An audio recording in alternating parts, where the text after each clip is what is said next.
हमारा मन, हमारी इंद्रियां ये हमें बार बार परास्त कर रही, लेकिन हम निराश नहीं होंगे, हम उदास नहीं होंगे, हम आगे बढ़ेंगे। उपासक अगर थोड़ी भी निराशा ले आया भगवत मार्ग से, तो वो घाटा होगा जो किसी भी तरह पूरा नहीं किया जा सकता। हम अजितेंद्रिय हैं, अपराधी हैं, नीच हैं माना, पर हम इतने में बने नहीं रहेंगे। हम आखिरी श्वास तक प्रयास करेंगे कि हम अपने गुरुदेव और हरि के अनुकूल चलकर उनको प्रसन्न कर लें। कैसी भी विपत्ति आवे, कैसी भी परिस्थिति आवे, साधक को उत्साहहीन तो कभी होना ही नहीं। ये हमारी प्रार्थना मान लीजिए, क्योंकि ये साल दो साल का खेल नहीं है, ये अनंत जन्मों से हमारा गलत अभ्यास रहा है। साल दो साल से 4 साल से तो भजन मार्ग में लगे हैं, इसलिए पूर्वाभ्यास भगवत महत्व को लघु करके विषय महत्व बढ़ा देता है और हमें गलत आचरणों में, गलत चिंतन में, गलत वार्ता में ये हमें फंसा देता है। ये बड़े बड़े ज्ञानियों की बात कर रहे हैं, अपने तो अज्ञानी हैं। इसलिए पहली हमारी प्रार्थना स्वीकार करो कि तुम्हें कभी भी किसी भी स्थिति में निराश नहीं होना। क्यों छुपाएं? सारी गलती हमारी ही नहीं है, आपकी भी है। हे प्रभु, हे शरणागत वत्सल, अगर हम फिसल कर गिर रहे हैं तो उस समय आप कहां थे? बाद में तो डांट लगाते हैं, उस समय आप कहां थे? उस समय आप बचा लेते। जैसे गिरते हुए बालक को मां संभाल लेती है, तो नाथ, अब आप कह रहे हैं तो सारी गलती हम मान रहे हैं कि हमारी गलती, पर इसमें आपकी भी है। आपका मैं वचन से ही सही, झूठा ही सही, पर आपका शरणागत तो होना, तो आप मुझे बचाएं। मेरी इंद्रिय मन के भोगों की विवशता देख करके आप सह रहे हैं, इसीलिए हम पर हावी हैं। नहीं, जिस दिन आप अपनी दृष्टि से देख लेंगे तो किसी की ताकत नहीं कि हमारी वैष्णवता को, हमारी साधुता को, हमारी शरणागति को कलंकित कर सके। सीम की चाप सके को तासु, बड़ रखवार रमापति जासु। आप बड़े रखवारे हैं, फिर मेरी दुर्दशा है, आप क्यों नहीं देख रहे हैं? नाथ, हमारा आपका संबंध है, संबंध रहेगा, संबंध था, इसे ये इंद्रिय विलासिता या मन विलासिता तोड़ नहीं सकती, ढक भले सकती है। कुछ दिन के लिए कोहरा जैसा लाकर ढक सकती है, लेकिन तोड़ नहीं सकती। प्रभु, अब चाहे लाख बार हमारी निंदा हो, अपमान हो, तिरस्कार हो, हम आपको नहीं छोड़ पाएंगे। अब बस इतनी बात हमको समझनी। हम क्यों उत्साहीन हो? आप चाहते हो नहीं, आप देख लो, फिर हमें और कोई देख सके ऐसा पैदा ही नहीं हुआ कोई प्रभु। तो हमें अपने प्रभु से भी बात करनी है, प्रभु से प्रार्थना करनी है, और जो हमारी उद्दंडता है उसे छोड़ने का प्रयास करना है। हमें निरुत्साहित नहीं होना। आप अलग हैं, इंद्रिय और मन अलग है, इनका खेल आप नहीं समझ पा रहे हैं, इसलिए तदात्म भाव से स्वीकार करके आप दोषी हैं। अगर साक्षी भाव रहना सीख जाते तो ये गिरा नहीं पाते। इसलिए हर उपासक को कभी गर्व नहीं करना चाहिए और किसी उपासक की दयनीय स्थिति में हंसना नहीं चाहिए, क्योंकि आप कोई सिद्ध नहीं हो गए। कभी भी घूम सकता है चक्र, किसी के भी ऊपर घूम सकता है और सब फैले गिरोगे। बचा सकते हैं तो प्रभु बचा सकते हैं, और प्रभु उसे बचाते हैं जो दूसरे पर दया करता है, जो दयनीय स्थिति में भी उसको सहयोग करता है। आप उठो, आप भगवत मार्ग में चलो। ऐसा हजारों बार हुआ है, बड़े बड़े साधकों के साथ हुआ है, और वो भगवत प्राप्त हुए हैं। इसलिए उपासक निरुत्साहित कभी ना हो। श्रीपाद प्रबोधानंद जी कह रहे हैं, हे वृंदाटवीपुर टवी मातु हा वृंदा काननधीशो श्री राधा मुरलीधरो किम स्वापराधैरुपेक्ष एवैषः। हे वृंदाटवी मां, हे वृंदावनाधीश्वर श्री राधा माधव, मैं कैसे आपसे प्रार्थना करूं, बड़ा अपराध करने वाला हूं, पर इतना मुझे पता है कि आप हमारी उपेक्षा नहीं करेंगे। ये बात मैं कैसे आपसे प्रार्थना करूं, बड़ा अपराधी हूं, नीच हूं, पर मुझे इतना भी पता है कि मुझ अपराधी नीच की आप उपेक्षा नहीं कर सकते। और सच्ची माने आप इष्ट और गुरु के स्वभाव और हृदय को नहीं जानते।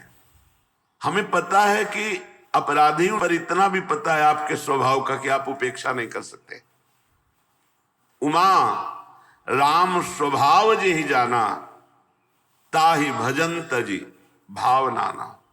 हे उमा, जिसने भगवान के स्वभाव को जान लिया उसे भजन छोड़कर फिर और कुछ अच्छा नहीं लगता। उषितम वृंदारण्ये कति दिनान्युदितम च नाम राधेति केवल में तन्मंबल मपार नरके स्वकर्मणा विशतः। वैसे तो मैं अपने कर्म के अनुसार सीधे नरक जाने वाला पूरा का पूरा व्यवस्था कर ली, पूरा नरक जाने वाला विधान पक्का कर लिया। ऐसे हमने पाप किए, पर मुझे दो बातें मिल गई, श्री वृंदावन धाम का वास और राधा नाम। उषितम वृंदारण्ये कति दिनान्युदितम च नाम राधेति, राधा इति, राधा राधा राधा। वैसे तो मैं नरक जाने का पूरा विधान कर लिया था, ऐसे पाप किए। तीन है नरक के द्वार, कामः क्रोधः तथा लोभः तस्मादेत्रयम् त्यजेत्। ये त्रिविधम नरकस्येदम द्वारम नाशन मात्मनः। ये हमारा कल्याण करने वाले, दुर्गति पहुंचाने वाले, नाश करने वाले बड़े भयानक दोष है, काम, क्रोध और लोभ। वैसे तो हमने इन को मित्र मानकर इनके अनुकूल चल करके नरक का रास्ता पक्का कर लिया था, पर गुरु कृपा से दो बात मिल गई, वृंदावन धाम का आश्रयवास और राधा नाम जपने को। ये बहुत बड़ी बात है। भाव ये है कि कितना भी नारकी पुरुष, अपराधी पुरुष हो, वृंदावन का आश्रय ले ले, वास स्वीकार करे और नाम जप करे राधा राधा राधा, तो परम पद का अधिकारी हो जाएगा। अपिचेत सुदुराचारो भजते माम अनन्य भाग साधुर्यु समंतव्य सम्यक व्यवसिता है सा। भगवान कहते हैं सांगो पांग दुराचार करने वाला नीच पुरुष हो, पर उसने ये मन में ठान लिया कि भगवान के सिवा मेरा कोई उद्धार नहीं कर सकता, और मेरी शरण में हो गया, बस मैं उसे साधु बनाऊंगा। क्षिप्रम भवति धर्मात्मा, मैं बड़ी जल्दी उसे महात्मा बनाऊंगा, धर्मात्मा बना दूंगा। इसलिए उपासक को निराश होने की जरूरत नहीं। एक बार धोबिया पछाड़ अगर हमें माया ने गिरा दिया तो हम भी अगली बार तैयारी करेंगे, फिर हार गए तो फिर तैयारी करेंगे, 1000 बार हार जाएंगे तो 1000 बार तैयारी करेंगे। इसमें ऐसा नहीं है इस मार्ग में, अरे ये अमुक ऐसा, अमुक तो अपने हृदय को देखो, वृंदावन को साक्षी करके अपने हृदय को देखो। भाई किसी का दोष देखकर हमको उपहास नहीं करना, वही दोष भरपूर हमारे अंदर है। ये तो गुरु कृपा, हरि कृपा से जैसे बांध पानी को रोक दे, ऐसे हमारी इंद्रिय मन को गुरु कृपा, हरि कृपा रोके हुए है। नहीं तो अगर फैल जाए तो फिर अभी देख लो, बुरी से बुरी स्थिति हमारी हो जाए। हमें उपहास नहीं करना, किसी को हे नहीं देखना, सबके चरणों की वंदना करना और सबके प्रति अपने भजन का फल देना। कोई गिर रहा है तो हम 4 माला उसके नाम की और करके उसको दे, भाई तेरी बुद्धि शुद्ध हो तो भगवान को प्राप्त हो, आगे बढ़ो, तो वो लौट करके आपकी बुद्धि शुद्ध करके भगवान की प्राप्ति करा देगा। अहा विगर्हित कर्मण आस्ताम यत्तन्ममाति मूढ़स्य नैव जहाति तु वृंदा विपिनम नैवत्र नाम राधाया। कैसे महापुरुषों का हृदय है। कह रहे मैं दुष्ट कर्मकारी, अहा विगर्हित कर्मण आस्ताम यत्तन ममाति मूढ़स्य, हमारी बुद्धि भी बड़ी मूर्ख है। नैव जहाति तु वृंदा विपिनम, किंतु मैं वृंदावन नहीं छोड़ सकता। मानो मैं दुष्ट कर्म करने वाला हूं, मेरी बुद्धि मूर्ख है, पर इतनी मूर्ख नहीं कि वृंदावन को छोड़ दूं। वृंदावन को नहीं छोड़ने वाला और राधा नाम को नहीं छोड़ने वाला। जिह्वा से राधा नाम जपूंगा और शरीर को वृंदावन में पात करूंगा तो निश्चित भगवत प्राप्ति हो जाएगी, निश्चित। कल एक भक्त पूछ रहे थे एकांतिक में कि आपने कहा एक बार वृंदावन आ जाओ, दुर्गति नहीं होगी, कल्याण हो जाएगा, तो आ गया। 2 साल से सत्संग सुन रहा हूं, अब एक बार आया हूं और पता नहीं आ पाऊं कि ना हो, कल्याण हो जाएगा ना हमारा पक्का, आपने कहा था सत्संग में। तो देखो, एक बार वृंदावन आने का तात्पर्य है कि आप आकर के सत्संग सुने, बिहारी जी के दर्शन किए, रज में लौटे। अब आपके द्वारा कुमार्गगामी प्रवृत्तियों से जो होने वाले पाप कर्म है, अब वो नहीं होने चाहिए। अब लो नशानी अब ना नशे हो। वृंदावन आ गए हो एक बार वृंदावन, तो तुम्हारा परिवर्तन होना चाहिए जीवन का। ऐसा नहीं कि आप वृंदावन आ गए फिर वही पापाचरण और आप सोचो कि हमको विमान आएगा या दिव्य पार्षद। उसके लिए आपको विचार करना है। अगर भजन नहीं करोगे तो अपराध बन जाएगा, बुद्धि फिर अपराध कर देगी। अपराध करने पर वैकुंठ से जय और विजय 3 जन्म के लिए दैत्य भाव को प्राप्त होते हैं। आप एक बार वृंदावन आ गए फिर अपराध कर रहे हैं, तो हम कैसे आपको कह दें कि आप भगवत प्राप्त हो जाएंगे। एक बार वृंदावन आ गए और ये नियम ले लिया, अब लो नशानी अब ना नशई हो और राधा नाम जप करो, अब वादा करते हैं पक्का भगवत प्राप्ति हो जाएगी। राधा नाम नैवात्र, अन्यत्र कहीं ऐसा नहीं कि आपको राधा नाम जपने की प्रेरणा मिले या राधा नाम सुनने को मिले। अगर कहीं सुनने को और जपने की प्रेरणा मिल रही तो कोई वृंदावन का संबंधी है या किसी रसिक से उसका संबंध है या वो रसिक है, अन्यथा नैवात्र राधा नाम ये बड़ा अमृत रस है, पराविद्या है।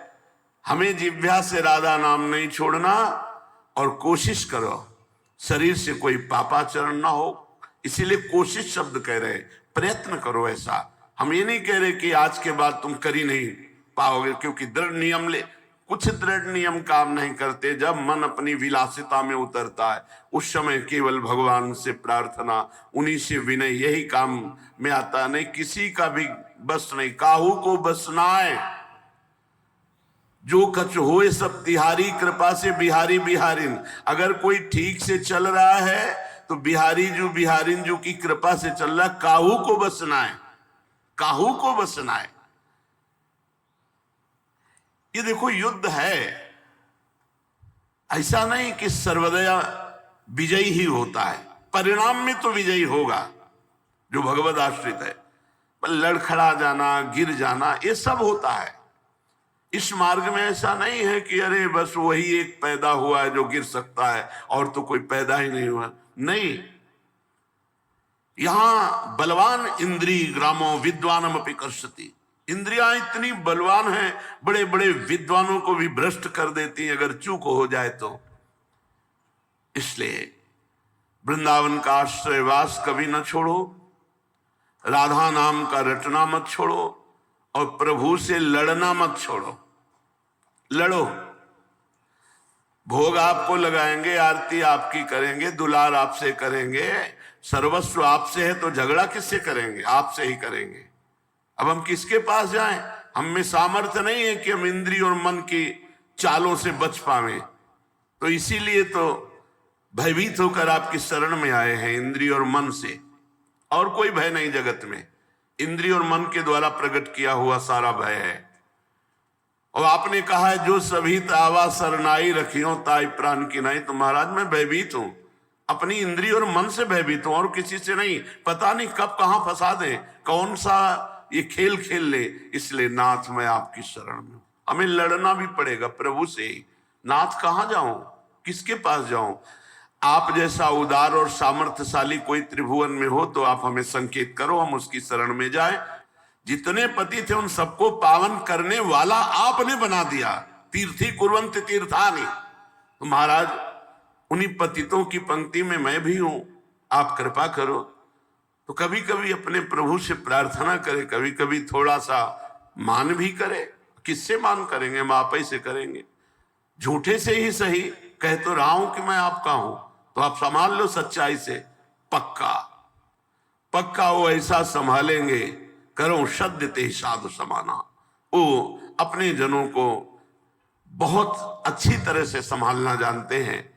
हाँ, आज्ञा पालन की चेष्टा करोगे तो दुलार पूर्वक संभाल देंगे। सच्ची मानिए वो संभाल तो लेंगे। साम दाम और दंड भेद से सीधे रास्ते लाऊं, नकली से बनाऊं असली, बना तो लेंगे, पक्का विश्वास है।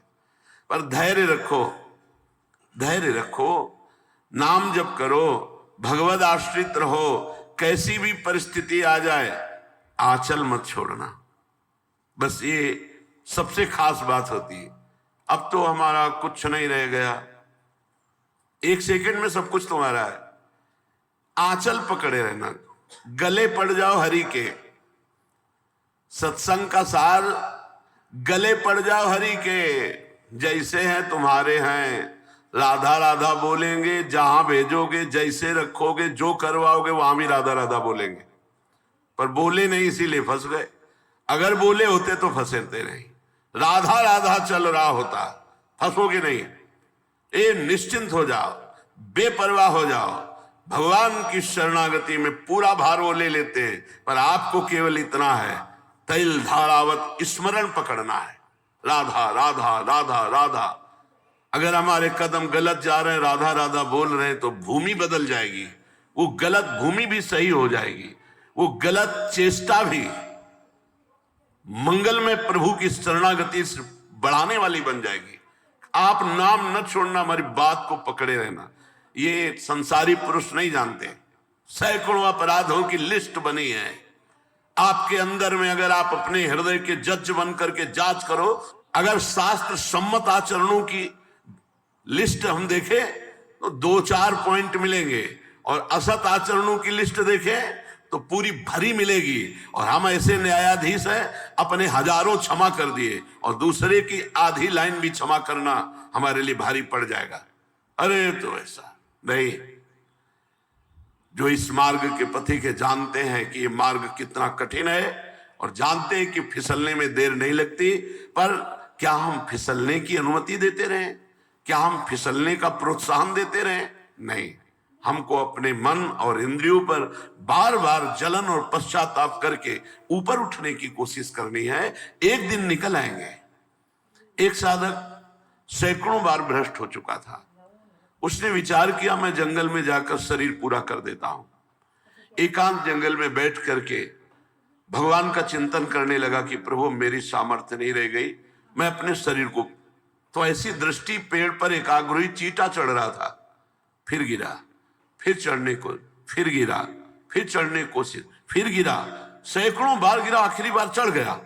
तो कहा नहीं नहीं, मुझे शरीर नहीं छोड़ना, मुझे फिर साधना करनी। निकल गया। ऐसा नहीं कि हम निकलेंगे नहीं, निकलेंगे। हर बार गिरने पर पहलवान को एक जोश आता है, दांती पीसता हो, कहां मुझसे त्रुटि हुई, कहां त्रुटि हुई। और फिर एक ऐसे बलवान के रूप में उतरता है, पछाड़ देता है। ऐसे ही हमको देखना, मेरे से त्रुटि कहां हुई, कहां मेरे से चूक हो गई, जो हरि गुरु शास्त्र आज्ञा के विरुद्ध आचरण बन गया। और इंद्रिय और मन को ऐसे देखो जैसे अपने दुश्मन को देखा जाता है, और दबाओ इनको। रसेंद्री से अच्छा भोजन मत लो, ज्यादा शयन मत करो, हर समय नाम जप करो, और इनको दबा करके अपने अनुकूल कर लो। पक्का ये अनुकूल हो जाएंगे। इनकी सत्ता केवल इतनी है, हम इनको सहयोग देते हैं, बस सहयोग देना बंद कर दे तो अभी तुम्हारे अधीन हो जाए। आपके बिना इनकी सत्ता ही नहीं। सबकर परम प्रकाशक जो ही वही आत्मस्वरूप भगवान यही विराजमान है, और वो आपके स्वामी है, वो आपको सहयोग कर रहे हैं। और हमसे गलती हो रही, हम आज्ञा का उल्लंघन करके मन को सहयोग दे रहे हैं, इसलिए मन हमको अपने अधीन किए हुए।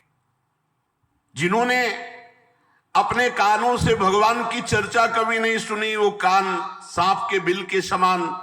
जिन्होंने नेत्रों से संतों के दर्शन नहीं किए, वे नेत्र मोर के पंख के दिखने वाले व्यर्थ आंख के समान। जो सर कभी संत गुरुदेव के चरणों में नहीं झुका, वो कड़वी लौकी के समान। जिन्होंने भगवान की भक्ति को अपने हृदय में स्थान नहीं दिया, वो जीते हुए मुर्दे के समान। जो जीव भगवान के गुणों का गान नहीं करती, वो मेढक के जीव के समान।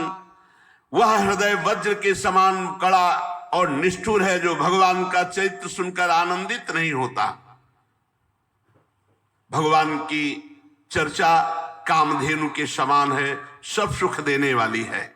जो भगवान की चर्चा कहता सुनता रहता है, तो मोह का नाश हो जाता है, अद्भुत ज्ञान प्रकट हो जाता है। तुम्हारी प्रीति देखकर मेरे मन में प्रेरणा हो रही कहने की। एक बात तुम्हारी मुझे अच्छी नहीं लगी।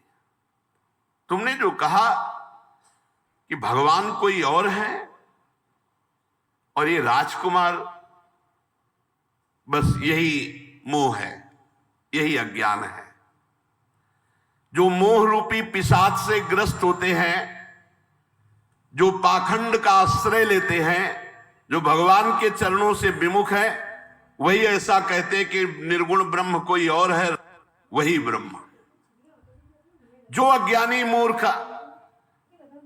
ज्ञानांध भाग्यहीन, जिसका मन रूपी दर्पण विषय काई जमी हुई है, जो व्यभिचारी छली है, कपटी है, कुटिल है, जिसे कभी संत समागम नहीं मिला, जिसे लाभ हानि नहीं सूझती, वही ऐसी विरुद्ध बातें कहकर भगवान की अवहेलना करता है।